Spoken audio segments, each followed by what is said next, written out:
happy to be here and honored to share the panel with David, a friend and colleague, and with Professor Dajani.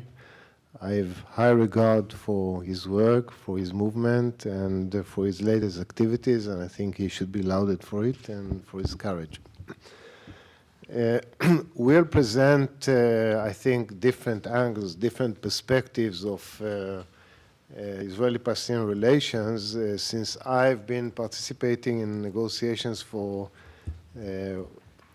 over the last 2 decades, including recent negotiations. I'll focus on the recent rounds in the latest 9 months of negotiations, my own very brief summary. It's not a full summary, and some conclusions on where we are today and where we are headed. And Professor Dajani will probably present a different angle, which is very important as well. And let me start by saying that while we recently read an article in the Israeli press attributed to a member of the US administration kind of summarizing the last 9 months and putting the blame on Israel for settlement activities, that was the cause of the failure. I'm not here to play the blame game, and I agree with Tom Donovan, who said yesterday that it's not useful to play a blame game.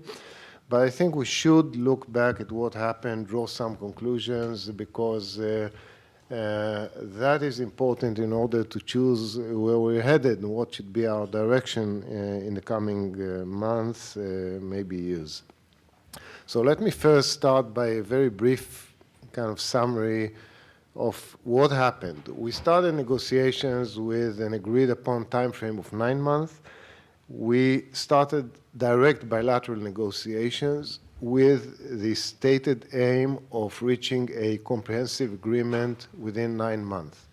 We got stuck after several months, so we switched from direct talks to indirect talks to our American friends, kind of slid back to proximity talks, and the aim changed from a comprehensive permanent status agreement to a framework document, not a framework agreement, but a framework document, a US document which will provide guidelines for dealing with all the core issues. Then we got stuck and we switched to discussing a different deal, still indirectly through the US, of extending the negotiation for additional 9 months.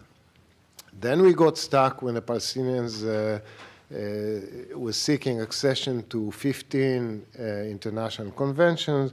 So we moved to negotiating a similar but somewhat different kind of a deal to extend negotiations, but this time bilaterally, or I should say trilaterally, meaning we once again sat down in the same room with the Palestinians to discuss the deal, but the Americans were most of the time in the room. Some meetings were bilateral, some were trilateral. Now, I know that some people are saying that we all wasted 9 months, it was all a waste of time, nothing happened, it wasn't serious, and so on, and I do not share that opinion. While the first part, when we discussed bilaterally with a very ambitious aim of a comprehensive deal, was not really negotiations because both parties stated their opening positions and never engaged in real negotiations.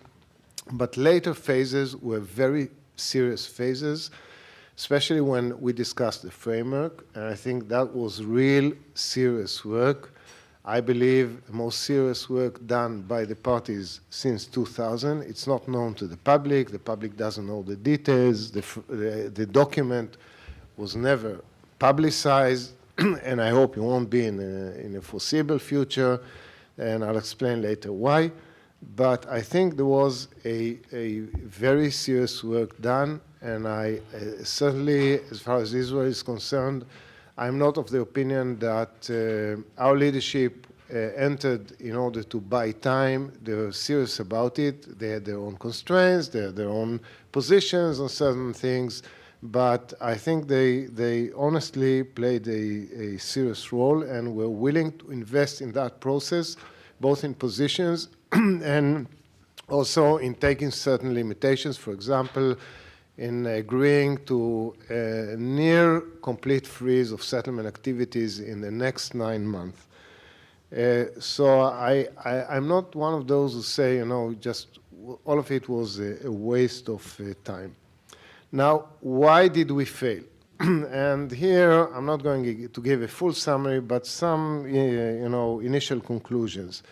But before that, I want to say that unlike this article I mentioned earlier in the Israeli newspaper, Yediot Achronot, I don't believe that you can single out one actor, one element, and say, we failed because of that. In that article, it was only Israel and settlement activity. I don't think it's serious to say when you have such a complex picture that it was only one actor and one mistake done by that actor, that because of that we failed.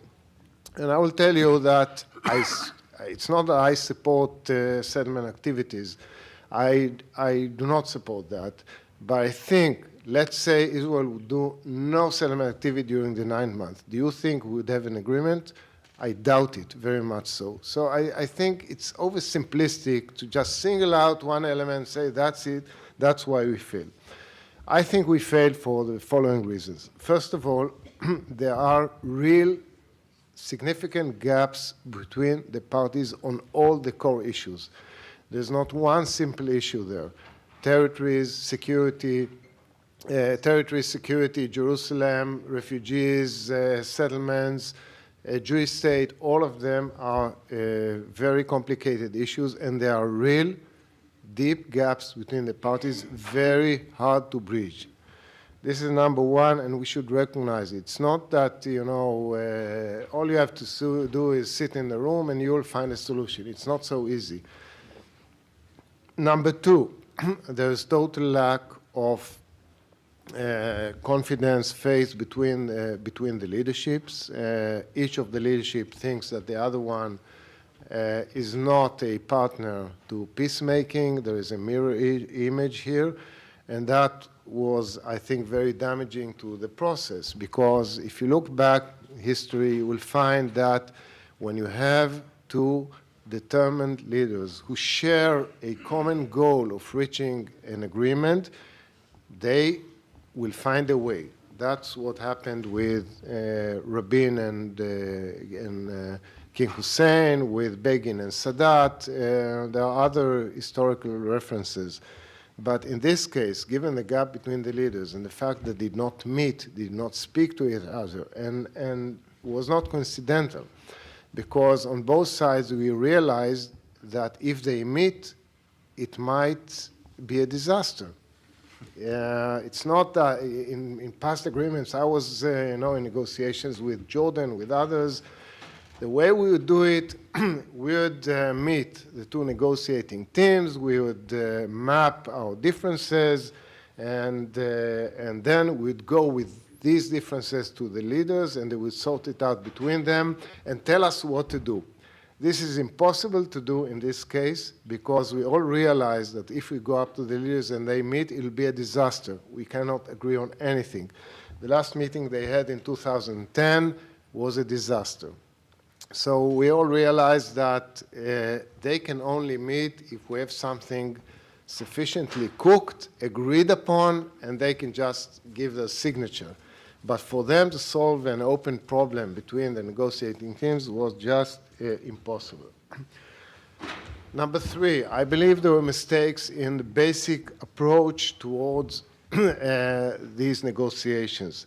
The fact that ultimately the parties, at the behest of the United States, opted for kind of a public channel under the public light rather than back channels, which in my experience work always better.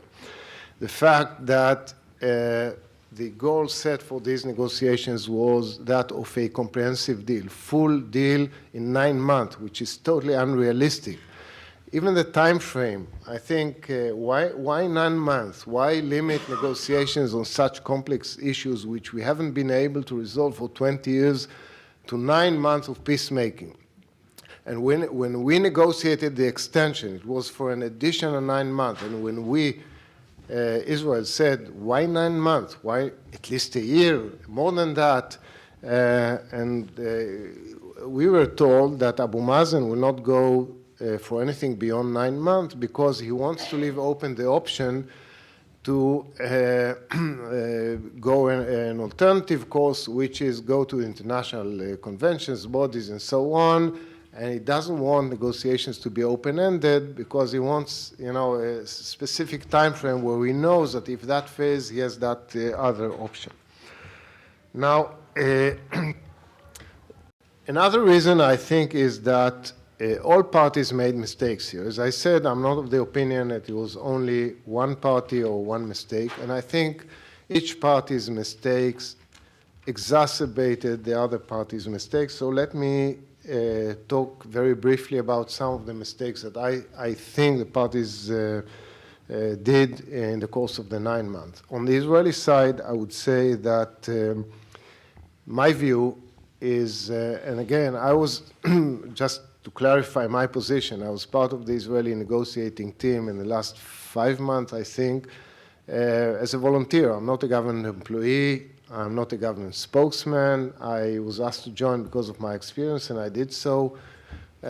So I feel free also to say where I think Israel was wrong and where I think the basic mistake of Israel was that when setting the ground rules for negotiations from the outset, either Israel had a choice between freezing settlements and freeing prisoners, and Israeli leadership, for political reasons, opted for prisoner release, and I think Israel would have been better off by opting for a settlement freeze rather than releasing prisoners who all of them are murderers with a lot of blood on their hands. This also got us into some misunderstandings later on, which I will describe.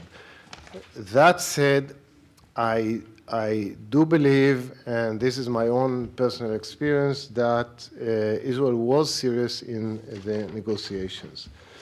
On the Palestinian side, I think the biggest problem was that the Palestinians pursued more than one strategy at one and the same time. They were talking to us and negotiating a deal, or then an extension in order to negotiate. At the same time, they were preparing and later pursued a strategy of going international, seeking accession to international bodies and conventions. At the wrong time, they signed 15 conventions because for technical reasons, we were late 2 days by freeing prisoners. It's not that Israel said he won't free them, but there were certain conditions that were discussed, and before they were met, and we were 2 days late, so they, I think, took the opportunity and signed those conventions and threw us off balance into a crisis. At a certain point, they started threatening us with dissolving the Palestinian Authority, and finally, they signed a deal with Hamas. So these were alternative strategies that they kind of juggling a few balls in the air at one at the same time. And I think that was certainly damaging because on our side, we felt that we're not sure what's their preferred alternative, especially between going for a deal with us and going international, extricating statehoods through the international communities or kind of creeping statehood by joining conventions and international bodies. And I think one of the problems was that the issue of playing alternative strategies at the same time was not clarified specifically between the United States and the Palestinian Authority. They did not realize what would be the consequences of certain strategies they were playing. And only on one occasion did the United States go public and clarify to them what would be the consequences for bilateral U.S.-Palestinian relations, and that was when they started threatening the United States and Israel with dissolving the PA. And at a certain point, the U.S. decided that this is a serious threat, and went public, and State Department issued a very harsh statement saying this is an extreme measure, and if they pursue it, there'll be repercussions to U.S.-Palestinian relations. The next day, there were 4 Palestinian denials that they don't think about it, it's not serious, including by chief negotiator Saeb Erekat, who said not one Palestinian thought about it, even though he told us in a room a day earlier that this is what they're going to do. So I think they were kind of allowed to play those alternative strategies without realizing what would be the consequences regarding their relations with the US. And when they signed those 15 conventions, people here said, you know, okay, legally it's unhelpful, but, and so on and so forth.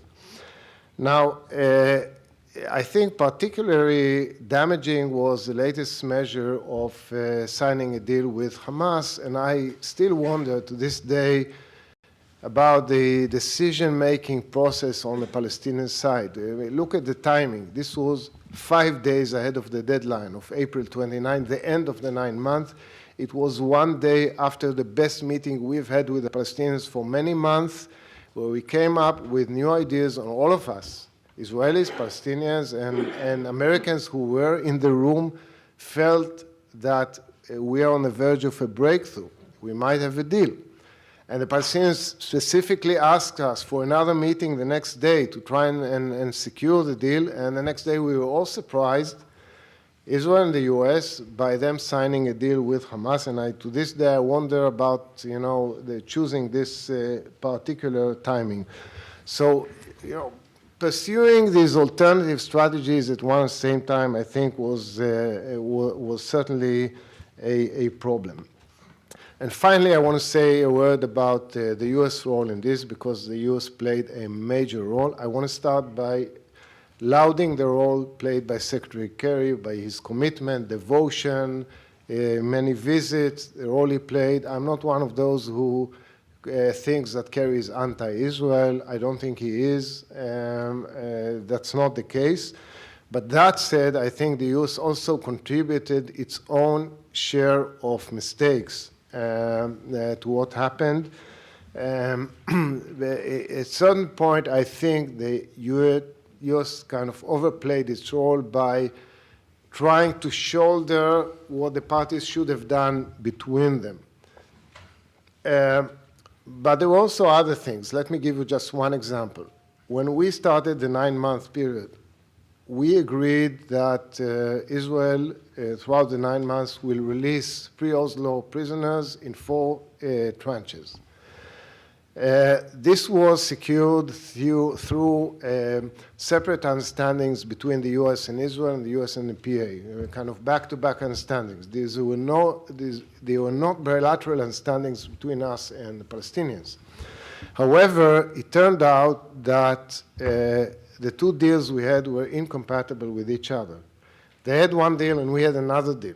And that exploded in our faces towards the end of March. We realized it earlier regarding the number of prisoners, the identity of prisoners, who determines the list, will they really be released to their homes or not.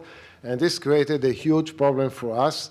For example, Israel never committed to releasing Israeli citizens, Israeli Arabs, while the PA were promised by Kerry that they will be released. And that's why later on the Pollard was inserted in the picture so that the Israeli government will vote, there will be a majority to release Israeli Arabs, otherwise the government will vote against it. For example, the head of our security services insisted that 10 out of the ultimately 108 prisoners can't go back to their homes because they are still dangerous even today, even after 20 years in jail, and that they will murder Israelis. However, the Palestinians understood from the US that they will be released to their homes, and they insisted, and they said, we'll blow up the whole thing.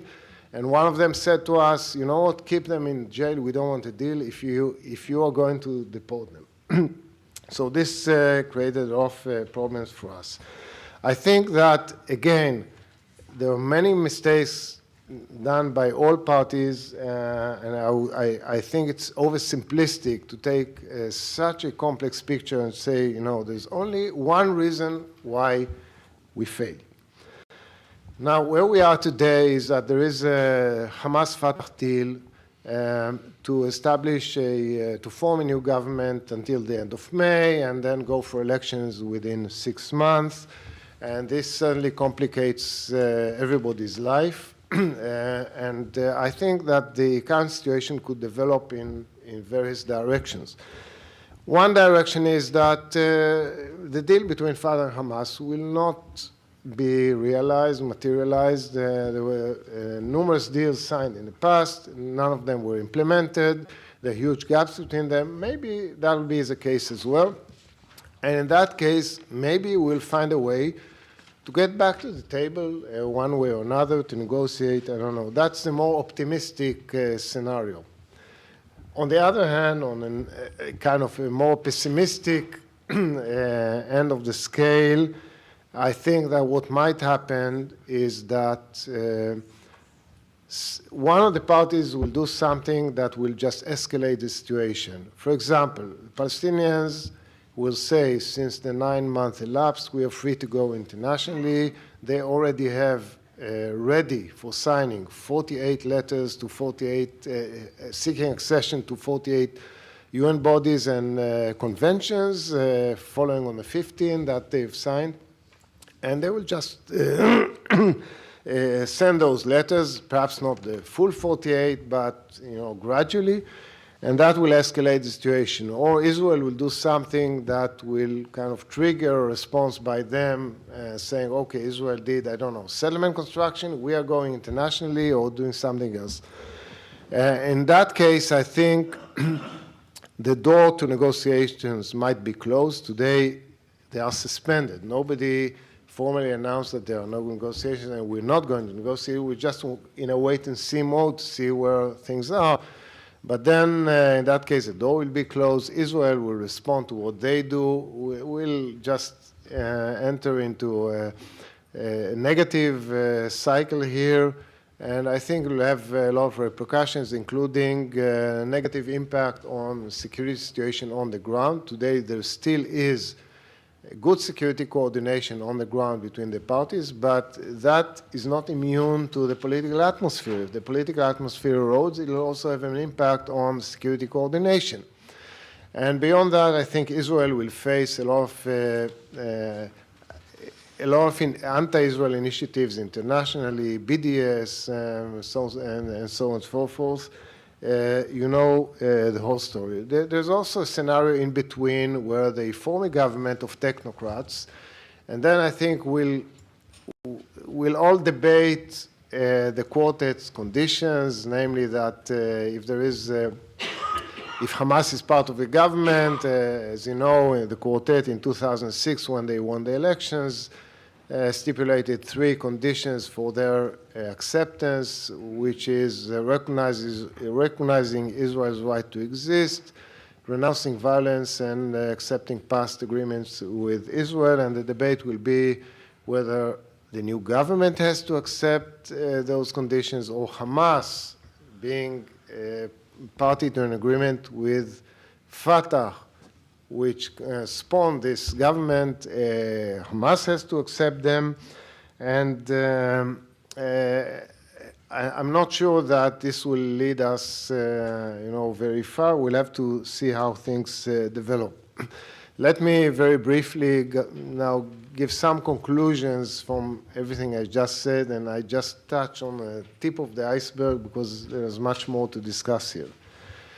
First, my concern is that given the wide perception of failure in this round of talks and the fact that we don't see any future talks, on the horizon, that people on both Israeli and Palestinian side on societies will start despairing in a 2-state solution.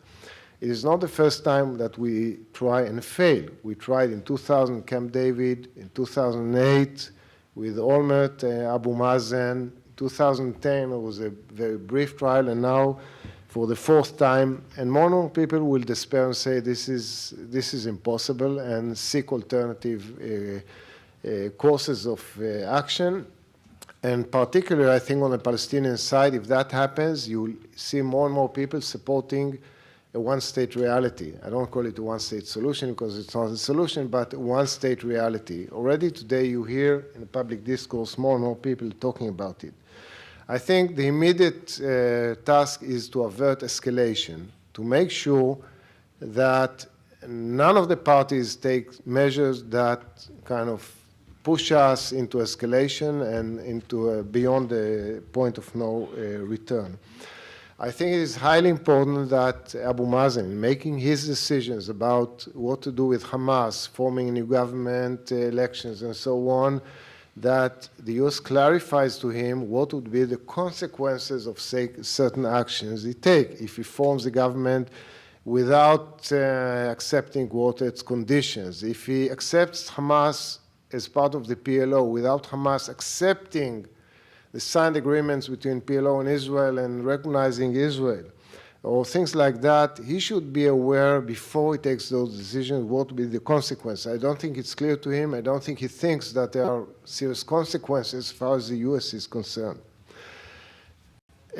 My next conclusion is it was recently kind of leaked that Secretary Kerry is thinking about, not leaked, he said that he's thinking about publicizing the framework document to show everybody that we did not waste the 9 months and that serious work was inserted and parties move and so on. I think it would be a mistake on the part of the U.S.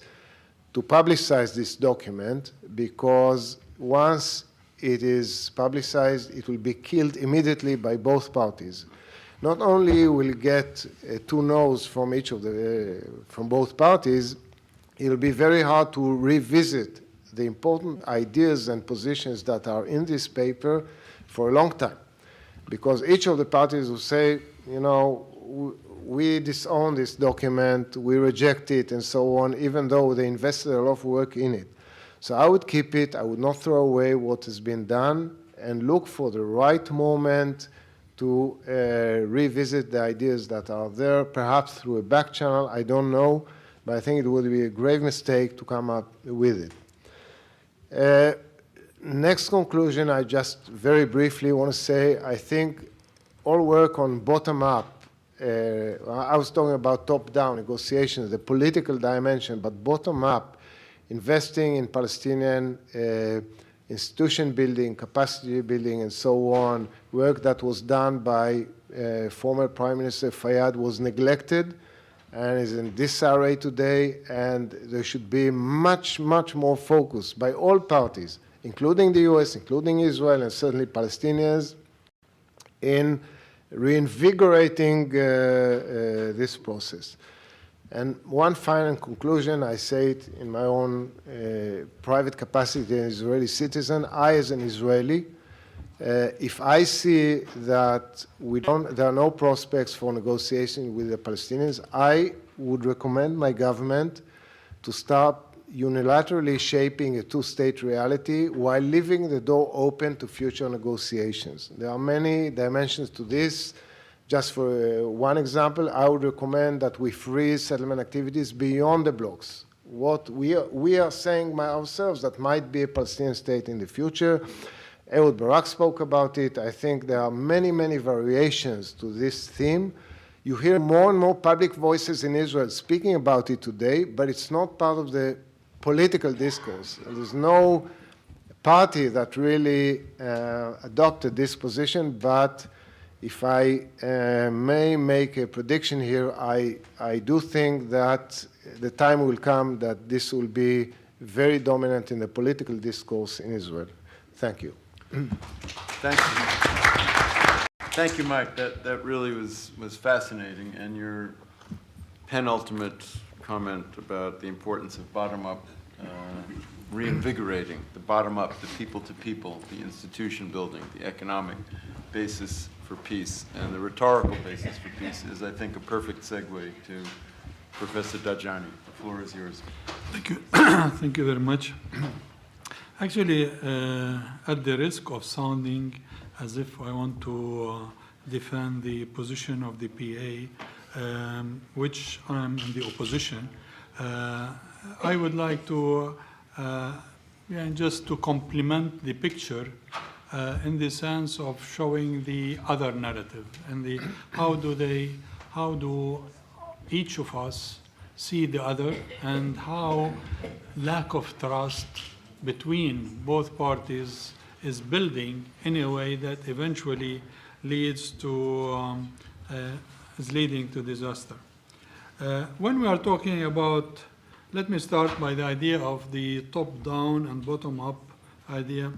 If we have a fire and somebody is on the 10th floor and he wants to jump from the building, actually, if there is no net down there, they will crash. So it is, and this is what happened with Sadat, when he signed the Israeli Camp David Accords without having any base down there, so it was a crash. The same thing if you are making a balloon and you want to float it, if it's going down up, and there is nobody to catch it from up there, then it will end up in eternity useless. And so here, I think the problem in the Middle East, in our country, that there is no connection or communication between those on top and those in the bottom. So when the top sends messages to the bottom, they go in the air, and when the bottom wants to speak to the people on the top, their sound is lost. And the best example is what's happening with me with regard to an educational trip that was taken to the Nazi concentration camps. It was, when I started it like I started before other trips to Antalya, taking my students there to attend an education conference on peacemaking, or taking my students for the last 3 years to Oberlin College in order to, with the Israeli students, to study democratic culture. Yet, when this trip, when we came back, the whole, it was a whole uproar regarding the trip and all the accusations. So it is, in my belief, it is this environment, this poisonous environment that exists, is causing a lot of these misperceptions and this. So there is no trust between both parties, and initially, when you are looking at the other, you are suspecting anything that the other might say or talk about or raise, then it is something negative. Even if you want to give the other a present, he will look into it and see where is the bomb or where is the. So So basically, we are talking about a lot of issues that has been part of this lack of trust, and as a result, each one looks at it from a different point of view. The problem on the Palestinian side is that Abbas comes in with ideas, and we were hoping that with his ideas, because when he was in the opposition, he was talking so nice, and he was talking so fresh. He wants to make a fresh start. He spoke against suicide bombing. He spoke against violence. So people were thinking that he is the man of peace, and then he becomes the president. And we thought that he will be bringing new team, new court that actually will bring these new ideas into fruition.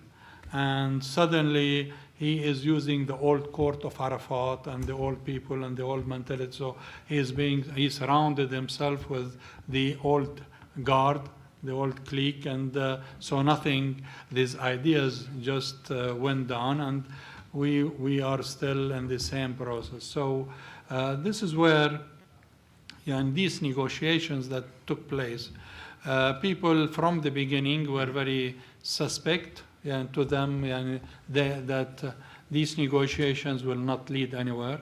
And as a result, because this is what they thought, this is the perception, and then this perception became their reality. So every time look at the issues that has been raised, actually the negotiations were dealing with new issues that had nothing to do with the old issues. And they were not negotiating about refugees, about settlements, about the 5 issues that were left over. There were all new issues. For instance, the Jewish state, the valley, what is happening in. So there were new issues that came and became a problem. 10 years ago, the Jewish state was not on the table and it was not part of the negotiation. Suddenly, Netanyahu puts it on the table. Immediately, Abbas thinks, okay, Jewish state, we'll recognize the Jewish state. Well, it is not our business to recognize the Jewish state, but if they want us to, it is a negotiation issue. And then suddenly the philosophers around him start to look into the matter. Oh, there is a big trap here, because if you recognize the Jewish state, then it means that you are disowning all the Palestinian struggle. It means that it is against right of return. It means this, it means that. And then suddenly, these stories that started to crop up became the issue. And so he started to go back on his steps and thinking, oh, there is something missing there, or something suspicious there. So he backed down from that. And also with regard to the many issues on the table. So basically also with the valley, stationing the Israeli army in the valley. So my point was that I raised with some people around him, where did they want to station the Israeli soldiers? They want to stay on the gate or on the wall. So what is the gate? I said, if they want to station them on the gate, nobody goes out, nobody comes in. Okay, well, it's occupation. But if it's on the wall, they want to guard the wall, let them, so what? It is not that a big issue. People, we should pay them money to do that, to actually do it for us. And you should be very glad that they want to take that for free, and to take that to protect you from al-Qaeda, to protect you from all the mess that's happening. And look at Iraq, look at different parts where there is no security. Good for them if they. So basically here, people will say, no, there is deeper things into this. Like this educational trip suddenly became a brainwashing, a Zionist plot. Immediately, it became so many things that I became like Socrates. I was accused of corrupting the minds of the youth. And so this is where, if they would have had the chance of putting me on trial, then this is where it would have ended, like Socrates. But the problem is here, I believe that what we need is, rather than bottom up, or it is something in the middle. I think that we have to work on the negotiations between the two governments, but at the same time we have to build up a base for it. We have to build up a public opinion that is receptive for it.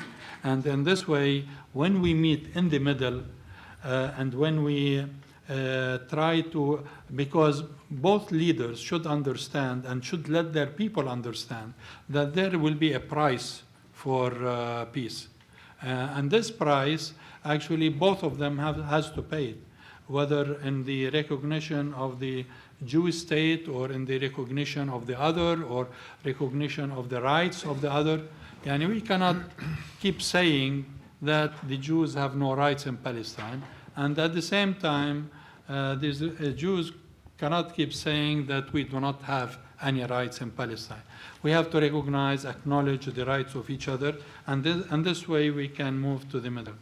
Now, if we look at the issues that has been raised, which is part of we can see that, for instance, with regard to the Jewish state, my position always was that the Israelis handed us a gift, where actually we as the Palestinians are having the honor of all the people in the world to recognize them as a Jewish people. That's great, and that's something that we should be proud of. And so, and then there are the smart ones among us that started, okay, let's bargain for it. And so this is the mentality of the souk in the Middle East. And it is a mentality we have to bargain.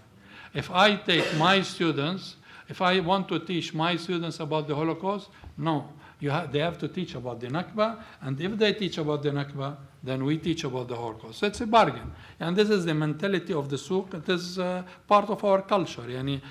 Here, you walk into a supermarket, the price is $7, you pay $7 and go out. There, if the price $7, you try to haggle. No, I will pay $4, I will pay $3. And this is the mentality of the souk. So, why are we being surprised that this mentality of the souk is part of the negotiations? This is where you can look, for instance, at some of the things. Regarding the pact between Hamas and Fatah. It has been said by Israel, by the United States for quite a lot of, often, that how can we make a deal when there are two states, one in Gaza and one in the West Bank? How can we deal with one saying no, one saying yes?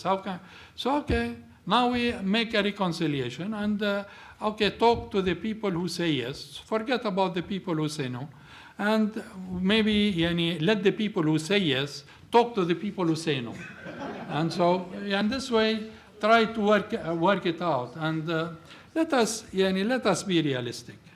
Israel has been negotiating with Hamas for a long time, and they are good friends. Let us not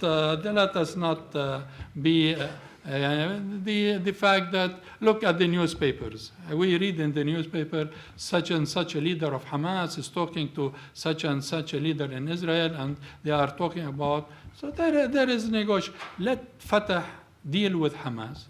Because, and maybe those Hamas who were actually in the stand of not recognizing Israel, but that's how the PLO was before. And then there was a change in position. And so why not Hamas to follow that lead? But to say, okay, we're not going to talk to either of you, and we are not doing this, I think this will make things worse. Now, Abu Mazen made a very big mistake when he allowed Hamas to run for the elections without Hamas accepting the Oslo Accords. That was his first, that was a fatal mistake. And Hamas played on that and benefited from the privileges of the Oslo Accords and ran for elections and won it for different reasons. And now the problem is, when I look at this pact that has happened, there is two ways to deal with it, whether by Israel or whether by the United States. Now, if both of Israel and the United States deal with it as if, no, we do not want to talk about it, we are against it, we are not going to have anything to deal with the PA, and then the PA goes ahead with the elections, who will win? Hamas will win, and Fatah will be out. And actually, Fatah will not even get the votes for its own, for anything. So basically, it will be handing over the West Bank to Hamas.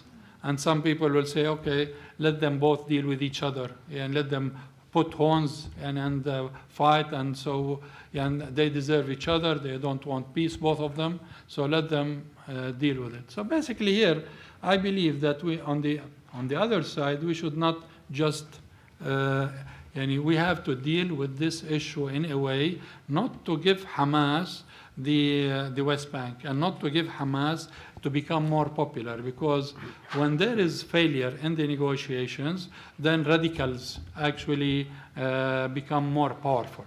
When there is signs of hope or there is a deal going on, radicalism and radicals actually lose ground. So that's why it is radicals want the negotiations to fail, and they work on negotiations to fail on both sides I'm talking about. And as a result, but the majority of the people, whether it is the Israeli majority or the Palestinian majority, want peace. But the problem is they are silent, they are not vocal, and the minority which is vocal looks as if it speaks on their behalf. And this is part of the problem that we have. And so here, I sometimes think that when the Israelis do make issues, they jump as if they don't know, although they know. Let us take the 15 conventions that were signed.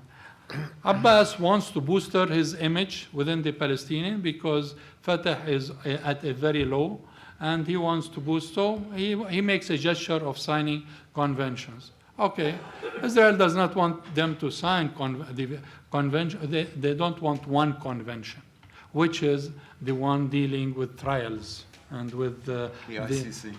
And so Abbas did not sign it. So why is it that if the one that you do not, if you are sensitive about, he did not sign, and he signed human rights, which we don't have, and he signed, okay, encourage him to do that, and let them sign this human rights convention, and then tell him, okay, impose it in your country first, impose it on the Palestinians before you think in terms of imposing it on others. So basically, this is one thing. Also regarding the state recognition, going to the United Nations, and why is such a big deal? And I think that here, the Israel and the United States, in my view, actually should have encouraged that step. Why?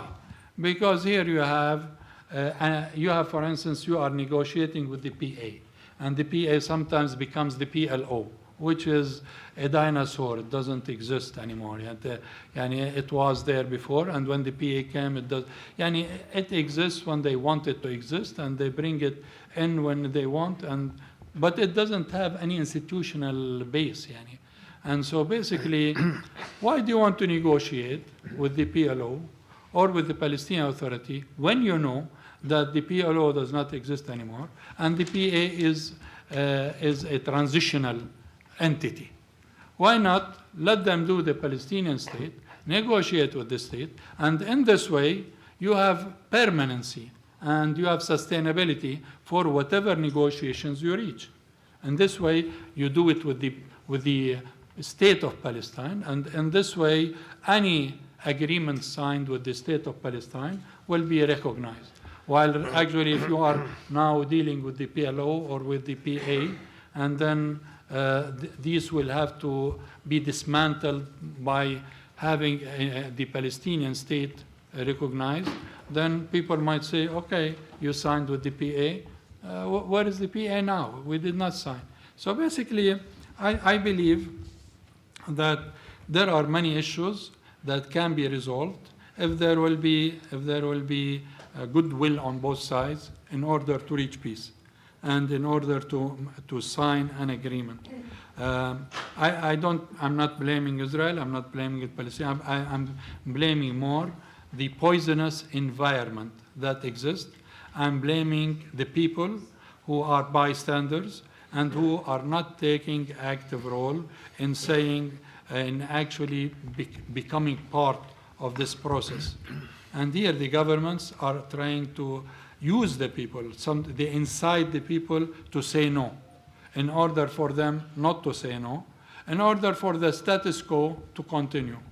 Both sides are happy with the status quo, and as a result, the status quo makes them believe that as if they are, things will continue as they are, they remain in power, and there is, for the Palestinians, then there would be no democracy. It doesn't have to be democracy because we are under occupation. We cannot have democracy and occupation at the same time. So basically, I promised David not to speak long, but Michael raised many issues that Yes. I thought maybe. Okay. All right, Mohammed, thank you so much. I think it's fair to say that we've definitely heard some new ideas here. Not everything, there are some new things under the sun. I'm not going to take even a moment to exercise my prerogative to ask the first question. And so, Jim, you had a question. I saw your hand first, and then I'm going to move around. Thank you. Just shout, or, okay, yeah. Yeah. Thank you. Yeah. Thanks, Ben. I have a question for Michael and one for Mohammed short. The issue of the demand on the Israeli side that it recognize Israel as a Jewish state. This is an incendiary issue from the Palestinians, and it, obviously, and it would require them to give up their claim of a right of return. It has no strategic significance to Israel. If you have an end of conflict resolution, and you've agreed on borders, Jerusalem, everything else, why wouldn't you just leave that issue to the end? And after you've agreed on all the substantive strategic issues, have each side say, we recognize, the Israelis recognize the Palestinian state as the home of the Palestinian people, and the Palestinians say that they recognize Israel as the home of the Jewish people. It seems to me that if you require that going in, isn't that creating an issue that really is for the end of the negotiations? The second question I have is to Mohammed. It's actually two parts. Is you said that the old court under Arafat was retained by Abu Mazen, including Saeb Erekat. Is he a net plus or a net negative? Because I recall he made an allegation about Jenin, that there was a massacre in Jenin and 500 people were killed, and it was completely untrue. He's never repudiated that. And the related question is that Plan B for the Palestinians is to go to the International Court of Justice, among other things. If the Palestinians seek to join the International Court of Justice, won't they be subject to a charge that Hamas is attacking indiscriminately Israeli citizens with rockets? So you got to be careful about your Plan B, and has that been waived? Okay, thanks. Quick answers from Mike and from Mohammed, please. Regarding the Jewish state, I think there's a strategic analysis and tactical analysis on this. First of all, on the strategic level, why was it raised? I don't think it was raised in order to just, put obstacles into this. I think it was a serious issue, and it's supported by a vast majority of the Israeli public, if you follow opinion polls. And let me tell you why it came up. When we started the Oslo process in '93, there was an exchange of letters between Israel and the PLO, Prime Minister Rabin and Arafat, of mutual recognition. And I spoke to the guy on the Israeli side we drafted Arafat's letter. And I asked him, why did you not put in Jewish state? He said, we didn't think it's a problem. We naturally assume that mutual recognition, they recognize us as we define ourselves as a Jewish state. So nobody thought about it. We put recognizing Israel. Now, with time, we learned that there is a problem, especially after the Intifada. And when we even raised the notion of two states for two people, it was two peoples, it was rejected. And the interpretation we met on the other side, yes, two peoples is Palestinian people and Israeli people, not Jewish people. So people began to understand that there is a real problem. It's not that we need them to define us, but if you want a solid basis for end of conflict, we want them to recognize that there is a Jewish people, not only religion, and that people has the right to self-determination in their own political entity, much as we recognize that the Palestinian state will be the nation state of the Palestinian people. That was the idea. Now, they say, number one, if we recognize that, then we undermine the Israeli Arabs. That's not true. Israel is a democracy, and by the way, it's not publicly known, but we had some solutions to this in the framework, including that there will be no discrimination against anybody, and so on. That was taken care of. Number two, they were saying, it's about the right of return. In any case, when we discuss refugees, we demanded to relinquish the right of return, the so-called right of return, not in these very words, in a different way, but it was discussed there. Then they say, you're asking us to throw away our historical narrative.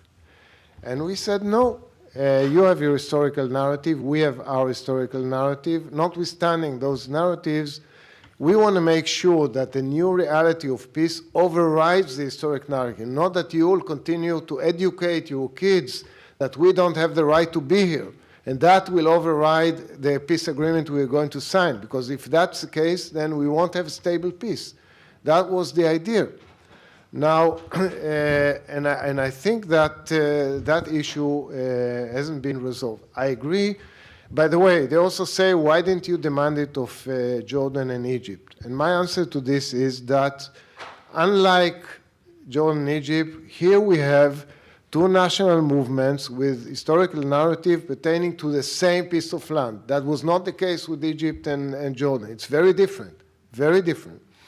So I do agree that tactically, the fact that we went public with it every second day, so suddenly Palestinians realized this is a strong Israeli demand, we can bargain, we can get more. Professor Dajani mentioned the souk mentality. Yes, they realized they can get more for that.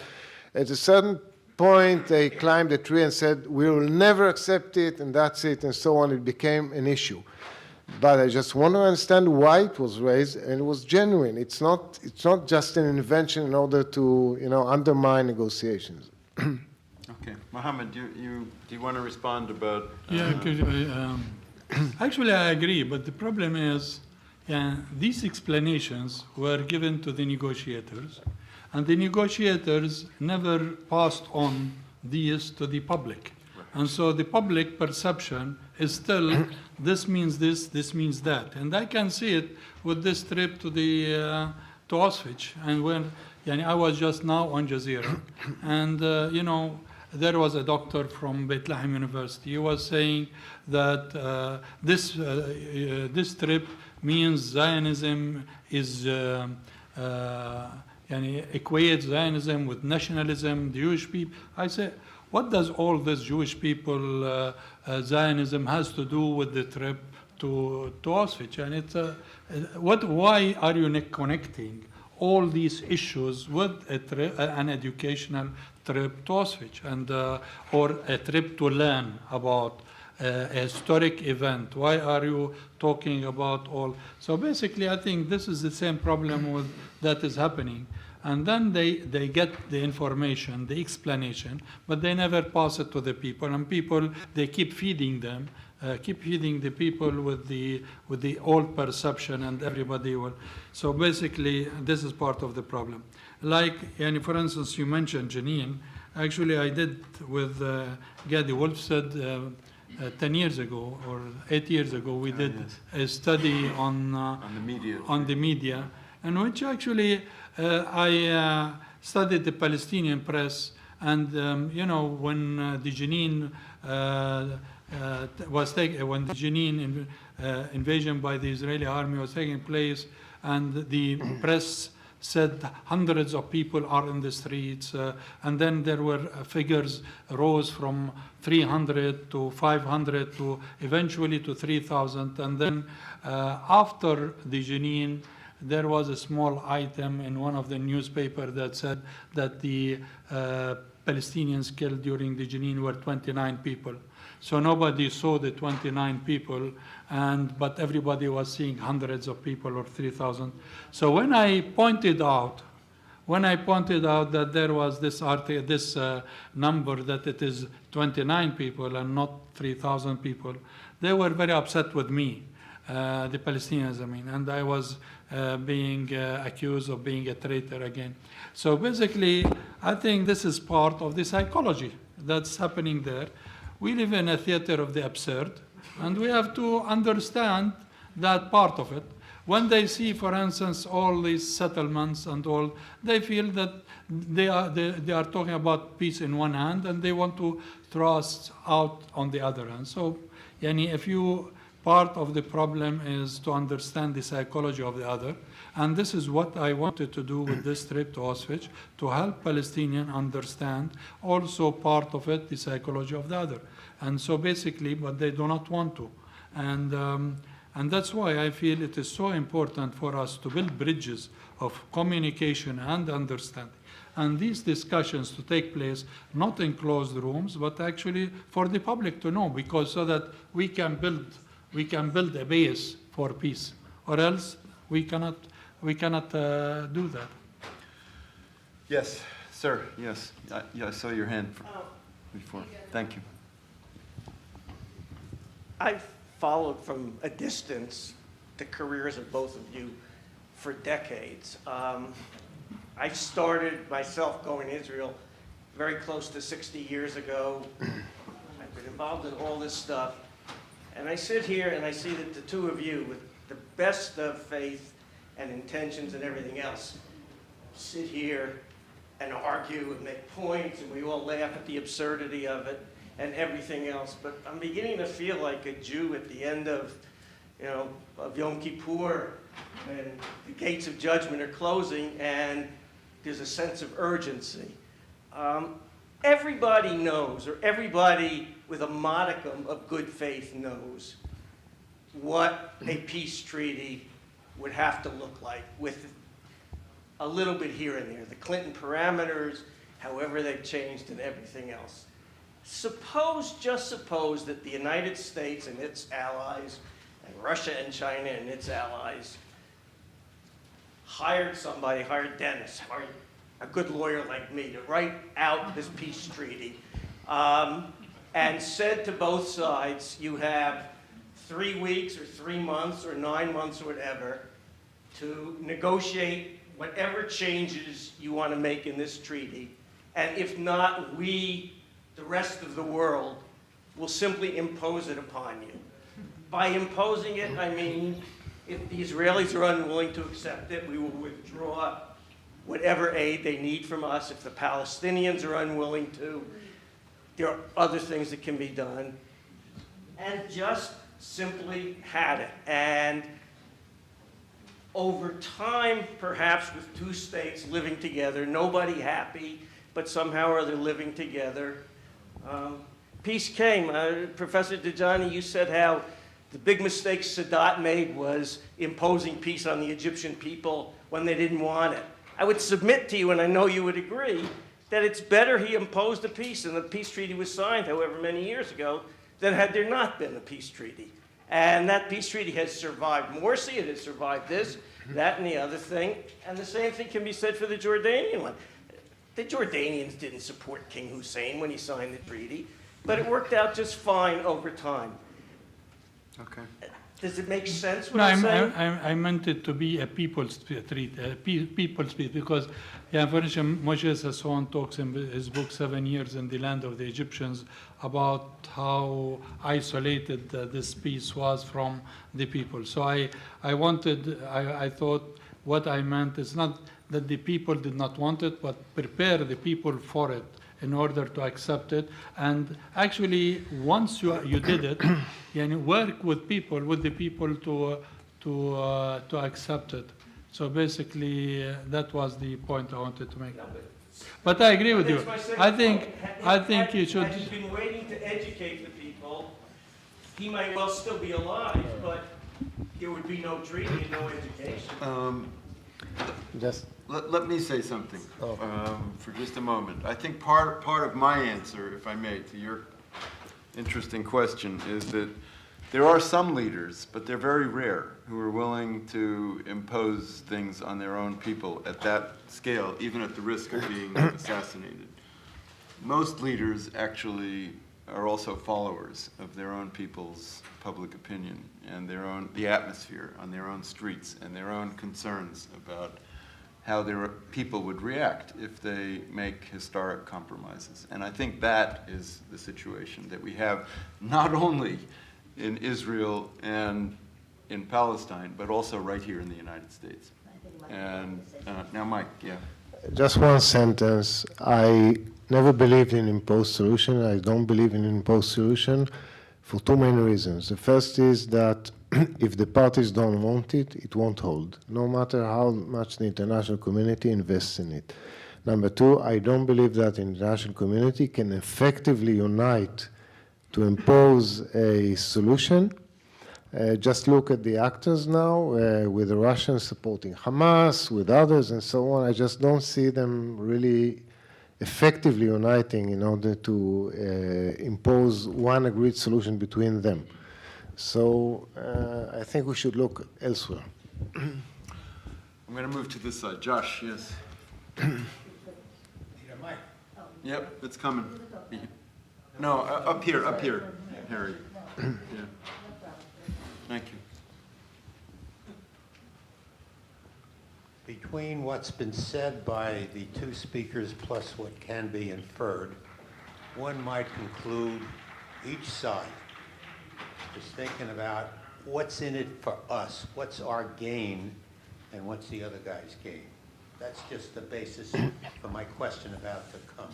To what degree, Michael, on the Israeli side, has there been an analysis of what we Israelis have to lose by no settlement versus what the Palestinians have to lose by no settlement? And just to lead the witness, if I can call you a witness, it would seem to me the Palestinians live in a very disadvantaged environment, low standard of living, and it probably couldn't go any lower. Israel, for the moment, I'm leading the witness now, could you correct me, has a vibrant economy, it's growing, but if the rest of the world, or even just the U.S., gets sufficiently upset, it would seem to me Israel has a lot to lose.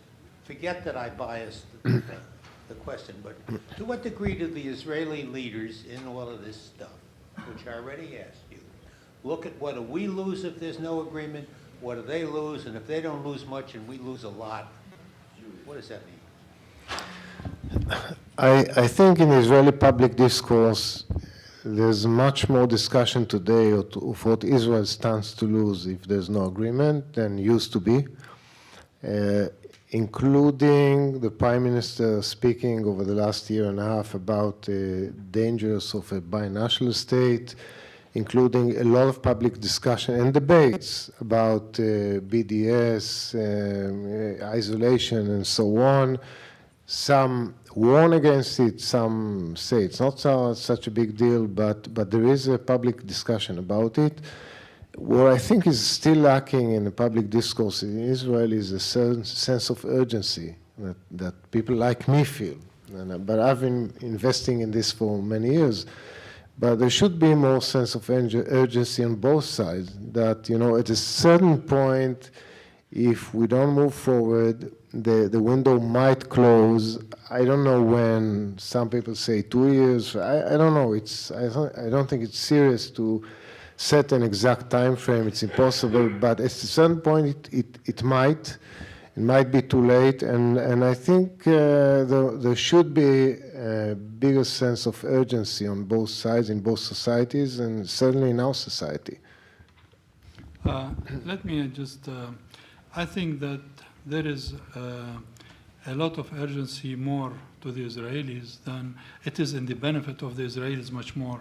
And we benefit as Palestinians, but we are in such a condition that it cannot be worse. But with the Israelis, I think we have to understand one thing, that whatever policies is taking place, this image of Israel there is asymmetry of power.